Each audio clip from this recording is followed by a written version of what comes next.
मामला आपके अटके रिफंड का हो या फिर रिटर्न का या फिर टैक्स से जुड़ी उलझन का, इसे दूर करने के लिए लेकर हम हाजिर हैं आपका पसंदीदा शो टैक्स गुरु, जहां हम नियमों के दायरे में रहकर टैक्स बचाने के बेहतरीन तरीके आपको बताते हैं। नमस्कार, मैं हूं लक्ष्मण रॉय और हमारे साथ इस बार होंगी जानी मानी टैक्स एक्सपर्ट गौरी चड्ढा। गौरी, आपका स्वागत हमारे शो में।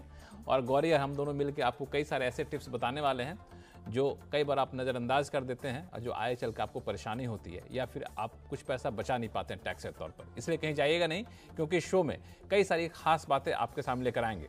मिसाल के तौर पर, इनकम होने के बावजूद रिटर्न फाइल ना करना पड़ सकता है महंगा। अगर आप एफडी पर ले रहे हैं ओवरड्राफ्ट, तो क्या इसके ब्याज पर मिलेगी टैक्स छूट? और साथ में भी बताएंगे कि गलत बिजनेस कैटेगरी में जीएसटी जमा करने की गलती को कैसे सुधारें। इन सारे मुद्दों पर बातचीत करेंगे, लेकिन सबसे महत्वपूर्ण मुद्दा, पिछले कुछ दिनों से एक खबर बड़ी सुर्खियों में और हर टैक्स पेयर्स की नज़रें उस पर गई और हर कोई चौंक गया। जी हाँ, वो ये था कि एक महिला ने रिटर्न फाइल नहीं किया तो उसको जेल की सज़ा दे दी गई है। लेकिन ये सुनकर थोड़ा अटपटा लगता है कि ऐसा भी होता है क्या? रिटर्न फाइल नहीं करेंगे तो जेल की सज़ा हो जाएगी? इतना बड़ा अपराध होता है क्या? गौरी समझेंगे कानून क्या कहता है। गौरी, ये थोड़ा सा अटपटा सा नहीं लग रहा है कि मतलब रिटर्न फाइल नहीं किया तो आपको जेल हो जाएगी? देखिए, बिल्कुल अटपटा है, लेकिन अगर हम केस को ध्यान से देखेंगे तो जो महिला को जेल हुई है उनको बहुत सारे नोटिसेस इशू किए गए थे, उन्होंने उनका जवाब नहीं दिया और रिटर्न नहीं भरी, जबकि उनका टर्नओवर 2 करोड़ रुपए था और जिसपे 2 लाख का टीडीएस भी कटा हुआ था। तो सरकार के पास ये जानकारी तो ज़रूर थी कि इनकी अच्छी खासी कोई इनकम किसी सोर्स से है, लेकिन उन महिला ने रिटर्न नहीं भरी जो कि उनको भरनी थी। उनको कई नोटिसेस आए, उसका जवाब नहीं दिया। एंड में जब शो कॉज नोटिस आया, जो कि एक स्पेशल परमिशन के बाद आता है, जब वो आया तो उन्होंने जवाब दिया और वो जवाब भी सेटिस्फैक्टरी नहीं था, क्योंकि वहां पे उन्होंने बोला मैं विडो हूँ, मैं ज़्यादा पढ़ी लिखी नहीं हूँ। लेकिन इन जवाबों से जो हमारा डिपार्टमेंट है वो सेटिस्फाइड नहीं था और उसके बाद उनको जेल की सज़ा सुनाई गई। हालांकि मैं आपको बता दूं कि ये जो लॉ है, इसमें अगर 1 लाख से ज़्यादा का विलफुल आपका इवेजन, यानी कि आपने जानबूझ के रिटर्न नहीं भरी, हालांकि वो ये भी नहीं प्रूफ कर पाई कि मैंने जानबूझ के नहीं ऐसी चूक की है और ये गलती से हो गई, तो इस वजह से नोटिस आया। तो अगर आपने 1 लाख से ज़्यादा का अमाउंट आपका टैक्स पेबल था और आपने जानबूझ के रिटर्न नहीं भरी है, तो उस केस में आपका 6 महीने मिनिमम आपकी सज़ा है। और इनको जो सजा सुनाई गई है वो एक तरह से मिनिमम 6 महीने की सजा, 5,000 का फाइन, और अगर 5,000 का वो फाइन नहीं देती तो 1 महीने की एक्स्ट्रा सजा उनको सुनाई गई है। लेकिन लक्ष्मण, यहाँ पे देखने वाली बात ये है कि ऐसा जरूरी नहीं है कि आपने अगर रिटर्न नहीं भरी तो आपको जेल हो जाएगी। अगर आपने रिटर्न नहीं भरी, आपको गलती से आपकी रह गई, कोई भी भूल हो गई आपसे, नोटिस आएगा, आप तब भर दीजिए, लेकिन आपको कम्युनिकेशन डिपार्टमेंट से रखनी है। एक और चीज कि 1 लाख से ज्यादा का आपके ऊपर डिमांड होना चाहिए, क्यों ऐसा है? देखिए, 1 लाख से ज्यादा पे मिनिमम 6 महीने की सजा है। 1 लाख से कम में आपकी कम सजा है, लेकिन सजा है। लेकिन देखिए कि बहुत जरूरी नहीं है कि आपको सजा होगी। सजा बहुत ही कह सकते हैं एक्सट्रीम केस में सजा है। लेकिन यहाँ पे मेरा मानना ये है कि अगर हम इस केस को देखें तो ये आज से 9-10 साल पहले का केस है। तो उस टाइम का केस अगर इतना डिफिकल्ट उसको बना दिया गया है, तो अगर अब की बात करें हम इन सालों की, जब इनकम टैक्स डिपार्टमेंट इतना विजिलेंट है, इतना ज़्यादा सतर्क है, तो और ज़्यादा घबराने की ज़रूरत है। तो अब अगर आप कोई गलती करते हैं तो आपको ज़रूर डरने की ज़रूरत है। चलिए अब शुरू करते हैं सवाल जवाब का सिलसिला। सबसे पहले चलते हैं वाराणसी, जहां से परमिंदर सिंह साहब हमारे साथ फोन लाइन पर जुड़ चुके हैं। परमिंदर सिंह साहब, नमस्कार। नमस्कार सर, मैं आपका चैनल बड़ा सालों से देखता हूँ, खास करके टैक्स गुरु है, मनी गुरु और जो है कल का बाजार प्रोग्राम मेरे फेवरेट है। अरे वाह, तो धन्यवाद, बहुत बहुत धन्यवाद। मैं सीनियर सिटीजन हूँ, मेरी कोई इनकम नहीं है और मैं उसमें मेरे केवल 6,000 रुपये का सेविंग बैंक का इंटरेस्ट है और 2,000 रुपया एक डिविडेंड है एक शेयर से। अच्छा। और मैंने कुछ mutual fund, equity mutual fund में कई सालों से करता हूँ, तो उसमें मैं कुछ पोर्टफोलियो को चर्न करना चाह रहा था। मेरे शेयर जो म्यूचुअल फंड जो है अच्छे रिटर्न नहीं दे रहे थे, तो उसमें मेरे को 6,20,000 रुपये का कैपिटल गेन आएगा। तो मैं चाह रहा था आपसे पूछना कि जैसे मेरी कोई इनकम नहीं है तो मैं कितना कैपिटल गेन इस फाइनेंशियल ईयर में ले लूं कि मेरी टैक्स लायबिलिटी 0 रहे। ठीक है। देखिए, सबसे अच्छी बात तो ये है कि ये सवाल आपने मार्च के महीने में पूछा, जहां हमारा फाइनेंशियल ईयर एंड हो रहा है और आप आप मार्च में भी प्रॉफिट बुक कर सकते हैं और अगले साल जैसे ही शुरू होगा अप्रैल में भी बुक कर सकते हैं। तो आपकी क्योंकि कोई और इनकम नहीं है और आप सीनियर सिटीजन हैं, तो आपकी ओल्ड रिजीम हो या न्यू रिजीम हो, 3 लाख की आपकी जो है बेसिक एग्जेम्पशन लिमिट है, जिसमें से आप ये 8,000 रुपये की आपकी जो इनकम है, 6,000 का इंटरेस्ट, 2,000 का डिविडेंड आप हटा दीजिए। उसके अलावा जो आपका बचेगा, यानी कि 3 लाख में से ये 8,000 माइनस करेंगे, जो बैलेंस है वो सारा आपको बेनिफिट मिलेगा इक्विटी में जो आपको प्रॉफिट हुआ है उससे, प्लस 1 लाख का आपका इक्विटी का प्रॉफिट वैसे ही एग्जेम्प्ट होता है। तो एक इजी कैलकुलेशन के लिए मैं पहले इस 8,000 को हटा रही हूँ, तो आप समझिए कि 4 लाख रुपए तक आप इस साल कर सकते हैं और बाकी आप अगले साल कर सकते हैं। आप इसको 50-50 भी कर सकते हैं कि आधा इस साल कर लिया, आधा अगले साल कर लिया। अगर अगले साल भी आपकी कोई इनकम नहीं है तो आपको पूरे ही इक्विटी पे कोई भी टैक्स नहीं देना पड़ेगा। आपका सारा जो टैक्सेबिलिटी है वो आपकी जीरो हो जाएगी और आप सिर्फ अपनी रिटर्न भर के उसको सरकार को जानकारी दे देंगे। परमिंदर जी, कंफ्यूजन तो अब नहीं है कोई? लॉस भी 1,75,000 रुपए का कैरी फॉरवर्ड है। अगर आपका लॉस कैरी फॉरवर्ड है तो वो आपका पहले सेट ऑफ होगा उसी साल में। जैसे आप आज के टाइम में बुक कर रहे हैं अपना प्रॉफिट और आज या इसी साल में आपका लॉस है, तो पहले वो लॉस आपका सेट ऑफ होगा, जो बैलेंस बचेगा वो आपका टैक्सेबल होगा। और अगर आपका बाय चांस लॉस ही ज्यादा है, यानी कि सेट ऑफ भी पूरा नहीं हुआ, तो कैरी फॉरवर्ड होगा अगले साल तक। परमिंदर जी, मुझे लगता है कि अब कोई कंफ्यूजन नहीं होगा, टैक्स बच जाएगा। आप 4 लाख ही बुक करिए, 8,000 घटा करके जो आमदनी आपकी हो रही है, तो कोई आपको टैक्स देने की जरूरत नहीं पड़ेगी। अगले साल फिर आप बाकी का शेयर बुक कर सकते हैं। अब चलते हैं पंजाब, जहां से नीतीश गोयल जी हमारे साथ फोन लाइन पर हैं, जालंधर कैंट से। गोयल साहब नमस्कार। सर नमस्कार जी। बताएं कैसे हैं? नमस्कार जी। नमस्कार मैडम, आजकल जैसे बहुत सारे इन्वेस्टर्स को शेयर मार्केट से प्रॉफिट हो रहा है, लॉन्ग टर्म कैपिटल गेन, किसी को 50 लाख भी होता है, कईयों को करोड़ों का भी होता होगा। तो मेरा क्वेश्चन ये है कि उस एक सेक्शन है 54F, तो उसमें इन्वेस्ट करके हम वो अपना कैपिटल गेन पे टैक्स बचा सकते हैं। तो मुझे ये जानना है कि उसकी लिमिट क्या है, कितने टाइम में उसको इन्वेस्ट कर सकते हैं और कौन कौन सी प्रॉपर्टी में कर सकते हैं, क्या रेजिडेंशियल में कर सकते हैं, प्लॉट में कर सकते हैं, इसके बारे में जानकारी चाहिए थी सबके बेनिफिट के लिए। जी देखिए, ये बहुत ही अच्छा एक सेक्शन है 54F, और इसमें ज़्यादातर लोगों को ये नहीं पता कि हमारा इक्विटी भी इसमें आ जाता है।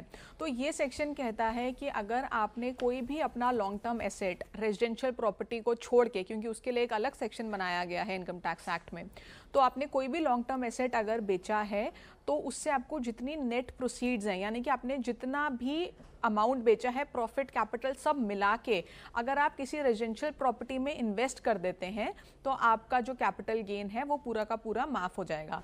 फॉर एग्जांपल, आप 50 लाख का आपने रिडेम्पशन किया है इक्विटी में, जिसमें आपका 15 या 20 लाख का प्रॉफिट है, तो टोटल 50 लाख आपको उस प्रॉपर्टी में इन्वेस्ट करना होगा। रेजिडेंशियल प्रॉपर्टी होनी चाहिए, प्लॉट या कमर्शियल प्रॉपर्टी नहीं। जब आप उसको इन्वेस्ट करेंगे तो आपको कोई कैपिटल गेन टैक्स नहीं देना होगा। ये इन्वेस्टमेंट आप इस लॉन्ग टर्म एसेट को बेचने से 1 साल पहले या 2 साल बाद में कर सकते हैं, या विद इन 3 इयर्स आप कंस्ट्रक्ट कर सकते हैं। तो ये बहुत ही अच्छा सेक्शन है। इक्विटी पे भी आपका जो टैक्स है बचाने के लिए, और इसमें सिर्फ इक्विटी नहीं, कुछ भी और आप ले सकते हैं। आप गोल्ड भी ले सकते हैं, कोई प्लॉट है, कोई कमर्शियल प्रॉपर्टी है, बॉन्ड भी ले सकते हैं, कुछ भी ले सकते हैं आप। बस रेजिडेंशियल हाउस को हटा दीजिए, रेजिडेंशियल हाउस के लिए अलग सेक्शन है, वो और भी अच्छा सेक्शन है। तो लेकिन यहाँ पे 54F की कुछ कंडीशंस हैं कि आपके पास जब आप ये अवेल कर रहे हैं बेनिफिट, तो उस टाइम पे आपके पास एक से ज्यादा घर नहीं होना चाहिए। तो ऐसी जो कंडीशंस हैं वो आप देखिए आप मीट कर रहे हैं कि नहीं। अगर आपके पास मल्टीपल घर हैं, या आप ये टाइम लिमिट एक्सीड कर देते हैं, या आप पूरा अमाउंट नहीं इन्वेस्ट करते, आप प्रोपोर्शनेट लेते हैं, तो प्रोपोर्शनेट आपको जो है बेनिफिट मिलेगा। पूरा कर देते हैं तो पूरा कैपिटल गेन टैक्स माफ हो जाएगा, उसकी कैलकुलेशन होती है। तो ये काफी अच्छा तरीका है। आप अगर रेजिडेंशियल प्रॉपर्टी लेने का प्लान कर रहे हैं तो आप अपना पूरा टैक्स बचा सकते हैं। चलिए, तो ये नीतीश जी, मुझे लगता है कि आप सवाल काफ़ी महत्वपूर्ण था, काफ़ी डिटेल में गौरी ने जवाब दिया। कोई कन्फ्यूजन होना नहीं चाहिए, ना तो आपको ना तो हमारे कोई दर्शकों को। और फिलहाल वक्त है छोटे से ब्रेक का। IT विभाग ने एडवांस टैक्स पेमेंट के लिए करदाताओं को क्यों कहा इंतजार करें, बताएंगे छोटे से ब्रेक के बाद।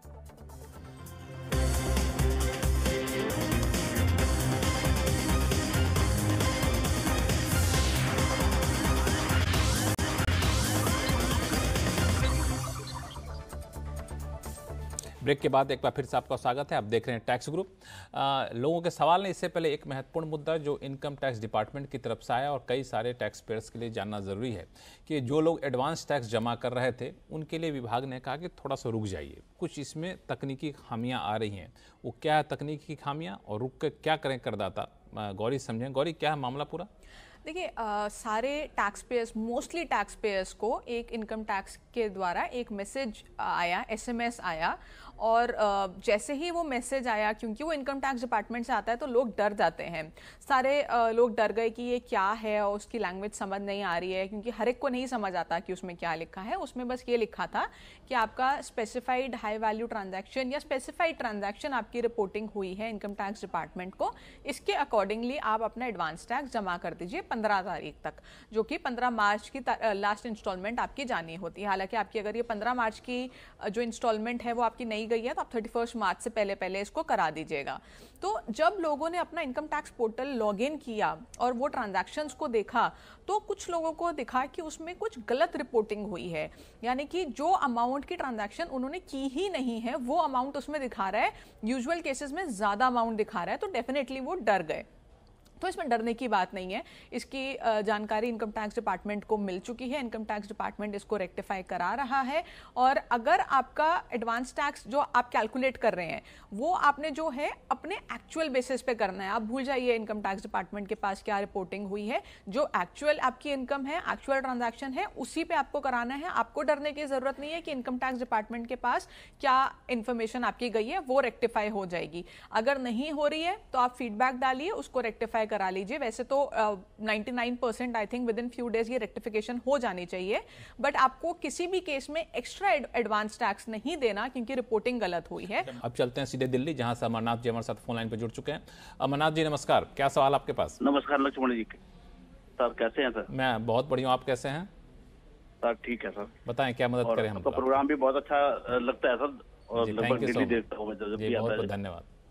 हाँ सर, मेरी क्वारी ये है जो मान लीजिए किसी लेडीज की आय जो है इक्विटी से और F&O वगैरह से जो 2.5 लाख है जो, तो क्या उनको टैक्स ITR भरना पड़ेगा? और ITR भरना है तो कौन सा फॉर्म भरना पड़ेगा?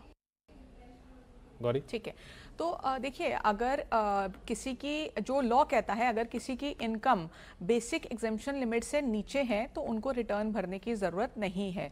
तो जैसे अगर उनकी इक्विटी से और F&O से जो टोटल इनकम आ रही है वो 2.5 लाख से नीचे है तो उनको रिटर्न भरने की ज़रूरत नहीं है। लेकिन कुछ केसेस ऐसे होते हैं जिसमें आपकी रिटर्न भरनी कंपलसरी हो जाती है, जैसे आपने बहुत ज़्यादा कैश डिपॉजिट कराया है या बिजली का बिल, फॉरेन ट्रैवल, ये सारी चीज़ें मैं अगर मान के चलूँ कि ये सब भी नहीं है तो आपको रिटर्न भरने की ज़रूरत तो नहीं है।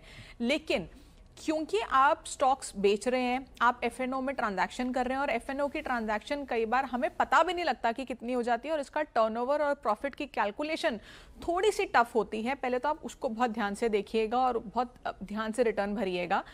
और अगर आपकी रिपोर्टिंग हो रही है इनकम टैक्स डिपार्टमेंट में तो मुझे लगता है कि आपकी इनकम अगर 2.5 लाख से कम भी है तो भी आप रिटर्न भर ही देंगे तो कोई नुकसान नहीं है, ताकि आपको आगे चल के बहुत सारे बेनिफिट्स होते हैं इनकम टैक्स रिटर्न भरने के, वो भी मिलेंगे और एक टेंशन नहीं रहेगी कि हमने रिटर्न नहीं भरी है। हालांकि लॉ में कंपलसरी नहीं है बेसिक एग्जेम्पशन लिमिट से नीचे अगर आपकी इनकम है तो रिटर्न भरने की, लेकिन फिर भी मेरी एडवाइस है कि आप भर दीजिए। और आपने फॉर्म पूछा तो आप, क्योंकि F&O की ट्रेडिंग है उनकी, तो उनको ITR 3 जो बिजनेस इनकम का फॉर्म होता है वो भरना होगा। चलिए ITR 3 भरिएगा, अगर भरना चाहते हैं तो भरना बेहतर रहेगा। चलते हैं समस्तीपुर बिहार, जहां से जितेंद्र कुमार सिंह साहब हमारे साथ फोन लाइन पर जुड़ चुके हैं। जितेंद्र जी बताएं क्या सवाल है? जी नमस्ते। नमस्ते। Thank you very much for taking my call. जी धन्यवाद। जी मेरा प्रश्न है, बैंक से लोन लेकर उसे म्यूचुअल फंड में इन्वेस्ट करने से जो कैपिटल गेन होता है उसे बैंक इंटरेस्ट के साथ सेटअप किया जा सकता है क्या? गौरी? ये तो बैंक से लोन लेके म्यूचुअल फंड में इन्वेस्ट कर रहे हैं, बड़ा रिस्की मामला है ये सोच रहे हैं, ज्यादातर लोग ये सोचते हैं, स्पेशली क्योंकि अभी स्टॉक मार्केट इतना अच्छा परफॉर्म कर रही है, सबके मन में ये बात आती है कि बैंक से लोन लेके मार्केट में लगा दें क्या। लेकिन पहले तो मैं थोड़ा सा टैक्सेशन से हट के बता दूं कि फाइनेंस में, पर्सनल फाइनेंस में हमेशा ये कहा जाता है कि लोन लेके कभी भी स्टॉक मार्केट में ना लगाएं। तो पहली एडवाइस तो मेरी ये है कि आप ऐसा काम ना करें। दूसरी बात, मैं टैक्सेशन से रिलेटेड जो आपने सवाल पूछा मैं वो बता देती हूँ।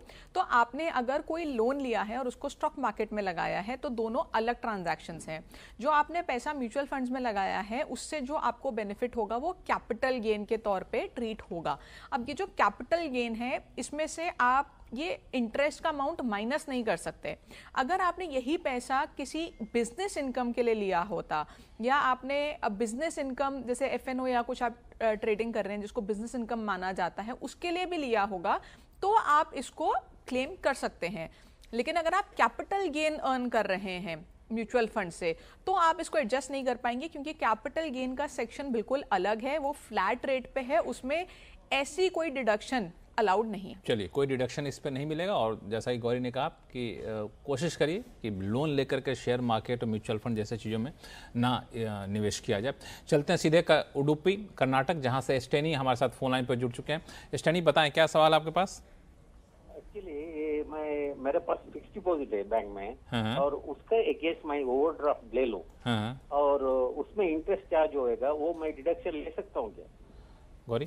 ठीक है, देखिए बिल्कुल सिमिलर सा सवाल है। अब मैं आपको बता देती हूँ कि आपने जो ओवरड्राफ्ट लिया है उसका इंटरेस्ट जो आप पे कर रहे हैं वो डिडक्शन में तब मिलेगा जब आप कोई बिजनेस इनकम के लिए आपने लिया है। अब जैसे आपने कोई ओवरड्राफ्ट लिया है, आपकी डेफिनेटली ओवरड्राफ्ट फैसिलिटी आपकी बिजनेस अकाउंट से ही होगी, तो आपने अगर बिजनेस के लिए उसको लिया है, बिजनेस में यूज कर रहे हैं, तो आप डेफिनेटली उसका जो खर्चा है उसको बुक कर सकते हैं। जब आप अपने बुक्स ऑफ अकाउंट्स बनाएंगे, जब आप अपना प्रॉफिट एंड लॉस अकाउंट बनाएंगे, तो उसमें जो आप इनकम बुक करेंगे उसी के साइड में आप अपना जो एक्सपेंसेस हैं, जैसे आप बहुत एक्सपेंसेस बुक करते होंगे, अपनी स्टाफ की सैलरी, पेट्रोल, या कोई आपने और कोई सैलरी दी है, या फ़ोन का खर्चा, या कुछ भी आपने किया है, वैसे ही ये जो इंटरेस्ट है आप ये उसको बुक कर सकते हैं अपने बिजनेस इनकम के लिए। लेकिन पर्सनल इनकम के, पर्सनल यूज़ के लिए अगर आप इसको यूज़ करेंगे तो आपको थोड़ा सा ध्यान देना होगा, उस केस में आप इसको बुक नहीं कर पाएंगे। चलिए, फिलहाल वक्त है छोटे से ब्रेक का।